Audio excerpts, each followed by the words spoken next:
Every year, more than 6.3 million live turkeys are exported across countries and continents.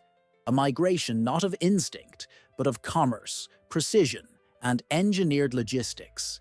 These birds, tightly packed in ventilated crates, are not passive passengers. They are living engines of heat, motion, and stress. Biological reactors in motion. What happens inside each transport container is far more complex than it appears from the outside, because the real variable isn't just distance or duration. It's thermodynamics, metabolism, and airflow, layered in 3 dimensions, over time. Inside a typical poultry transport crate, hundreds of turkeys huddle in a confined space, each generating heat through respiration and movement. But this heat isn't distributed evenly. Birds on the top layer cool faster. Those on the lower tiers, crushed between gravity and others' body heat, sit inside slow-cooking thermal pockets. As crates stack, thermal gradients form. Heat rises, but ventilation doesn't always follow. The result? Central birds can reach critical stress levels, while the periphery remains deceptively stable. It's a silent imbalance, invisible to sensors that only track ambient temperature. If this sounds like a flaw in design, it is. And it's one that would never pass in other engineering systems. In modern tractors, variable geometry cooling fans adjust blade pitch in real time to match engine RPM and load. When demand rises, airflow increases. When load decreases, the fan adapts, optimizing thermal exchange while reducing waste. In heavy-duty transport trailers, brake pressure is regulated per axle. More weight on a wheel equals more braking force. This kind of precision is standard across engineering, but in poultry logistics, every crate still receives the same fixed airflow, no matter the tier, weight, or bird density inside. That design contradiction reveals a deeper oversight. The most critical metric in poultry transport is not ambient container temperature. It's the internal heat index variance, the difference between the center of the crate and its edges. This is where mortality risk concentrates. When birds overheat, it's not because the air outside is too warm, it's because the air inside is uneven, stagnant, and unmodeled. And yet, the logistics industry continues to treat each container like an inert volume of cargo, not a layered microclimate of moving life. It raises a question that engineers can't ignore. If we already modulate braking force based on axle pressure, and tractor fans adapt blade angles to internal load, why haven't we built ventilation systems that respond to the biological heat map of live poultry? Why are we still exporting turkeys using static airflow designs in containers that ignore both physics and physiology? Because these aren't just birds. They're thermal systems, biochemical systems, neurological systems. Each crate, in truth, is a dynamic equation of life, one that deserves the same design logic we apply to engines, turbines, and cargo planes.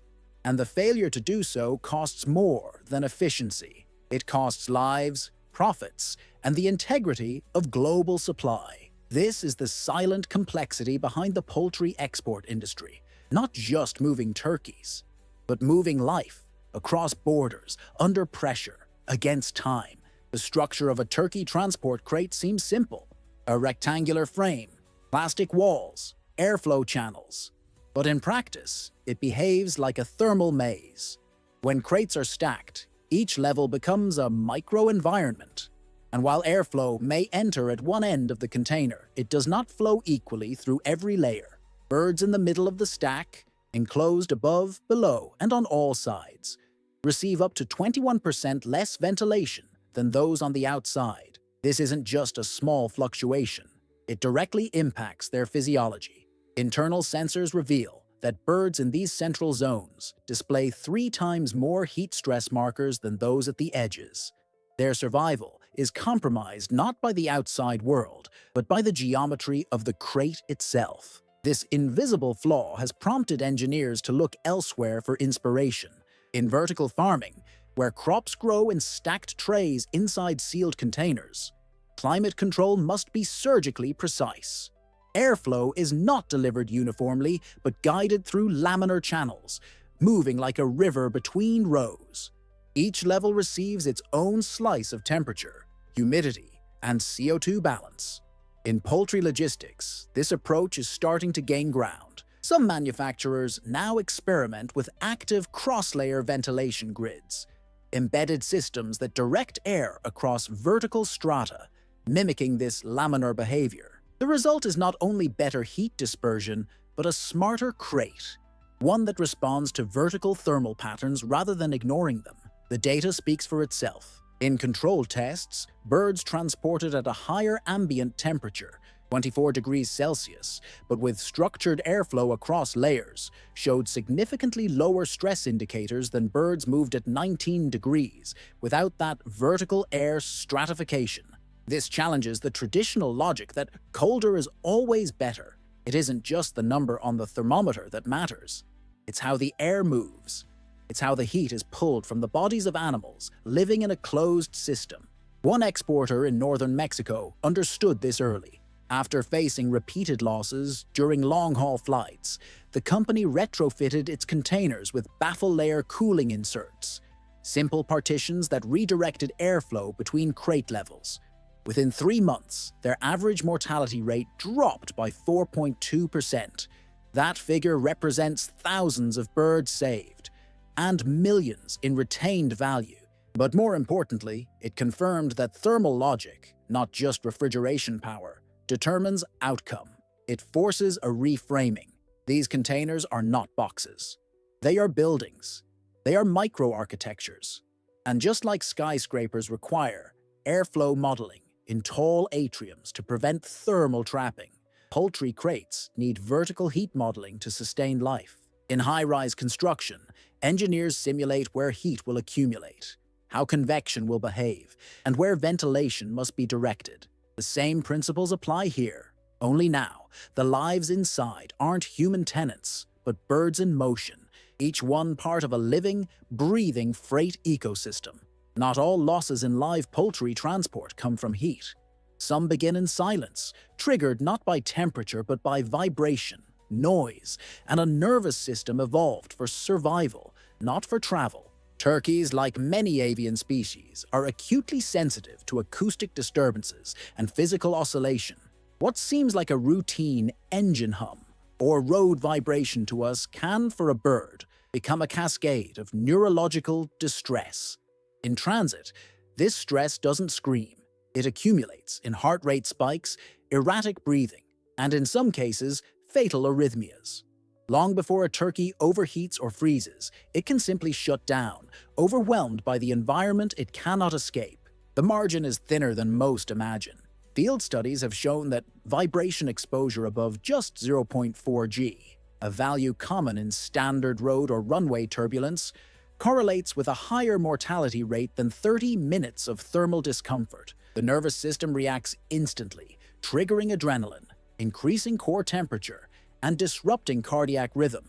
These are not passive organisms waiting to be moved. They are biological sensors, reacting in real time to every bump, thud, and noise frequency. And the result is often invisible until the crate is opened. To address this, engineers have begun to import solutions from rail freight. In trains, where cargo can travel thousands of kilometers, shock absorbers are mounted between wagon frames to absorb vibration waves before they reach the cargo bay. Now, those same mechanical concepts are being miniaturized for turkey crates. Vibration dampening mounts, installed under each crate layer, reduce mechanical stress. Some systems also integrate acoustic insulation, materials designed to diffuse low-frequency noise waves that penetrate the animal's auditory range. Together, these adaptations form a passive but powerful shield against environmental pressure. The results are measurable. One French integrator, working with veterinary bioacoustic specialists, re-engineered their transport units to reduce structural resonance. Each crate was analyzed for natural frequency, the point at which vibration could amplify stress. Once retuned and combined with low-frequency sound dampening, the fleet recorded a 27% drop in pre-arrival cardiac failure rates.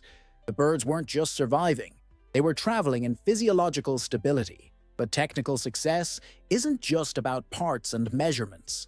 It's about seeing patterns where no sensors currently look. In advanced operations, data from sound exposure, vibration logs, and mortality records is now used to generate noise death maps, synchronized graphs that reveal which segments of the journey generate the most biological cost. These insights allow logistics teams to reroute, reschedule, or re-engineer paths based not on fuel price or distance, but on the lived experience of the cargo itself, because turkeys don't die from temperature alone. They die from overstimulation, from vibration, from resonance, from frequencies that never reach human ears. Understanding that requires us to go beyond thermometers and timers. It means treating each transport not as a simple delivery, but as a moving experiment in bioengineering, where every kilometer is measured not just in distance, but in neurological load. Before we move on, stop and think about this. Millions of birds in motion, monitored like machines, engineered for survival under pressure. The technology is real, and it's changing fast. If you're curious about what else is evolving behind the scenes, check the pinned comment. There's something there we've prepared, especially for those who see logistics not just as transport, but as precision in motion. The future of poultry transport will not be built on stronger crates or colder air alone. It will be built on adaptation, on systems that respond to the biological identity of what they carry. In modern poultry houses, environmental control is not generic. Light intensity changes with the bird's age. Feeder spacing shifts according to breed and weight. Even sound levels are managed by genetic response. These environments evolve with the animals inside them, but on the highway, or at 30,000 feet, the logic reverts. The crate becomes static, the flow becomes fixed, and the turkeys are treated as uniform payloads, not as differentiated biological systems in motion. That model is already being questioned. In the Gulf, Qatar Livestock Freight is operating transport units equipped with biometric feedback loops. Inside each crate, sensors monitor oxygen levels, body temperature, stress behavior, and motion. When thresholds are crossed, the system recalibrates, adjusting airflow, light, and internal temperature in real time. It is not automation for automation's sake. It is responsiveness as a survival tool. These are not cold chambers. They are adaptive biomes, designed not just to contain life, but to preserve it in motion. This shift reframes the role of logistics. Turkeys are not freight. They are organisms with thermal gradients, acoustic sensitivities, and fluctuating metabolic rates. They do not simply occupy space. They interact with it, alter it, and suffer from its rigidity. To design transport for them is to design for complexity, not just weight and distance, but heat, air, resonance, and time. Because these birds are not flying across borders as inert cargo. They are moving through engineered environments, every cell reacting to invisible forces. Their survival is a result of engineering choices. The shape of airflow, the thickness of padding, the frequency of vibration, the intelligence of monitoring.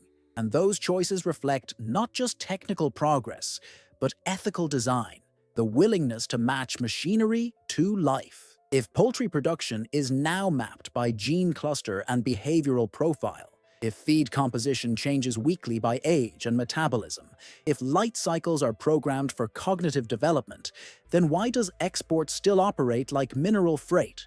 Why do we invest in growth, but not in the conditions of arrival? The answer lies in the unseen, in the quiet geometry of crates, in the rhythm of engines, in the pressure systems that hold life between departure and destination. Because the logistics behind what we eat is more than movement. It is a form of life support, an invisible engineering that moves the world. Because the logistics behind what we eat is more than movement. It is a form of life support, an invisible engineering that moves the world. And just like every crate holds more than it seems, sometimes the details that matter most are right where you least expect them. Take a moment and check the pinned comment. There's something there waiting to be discovered.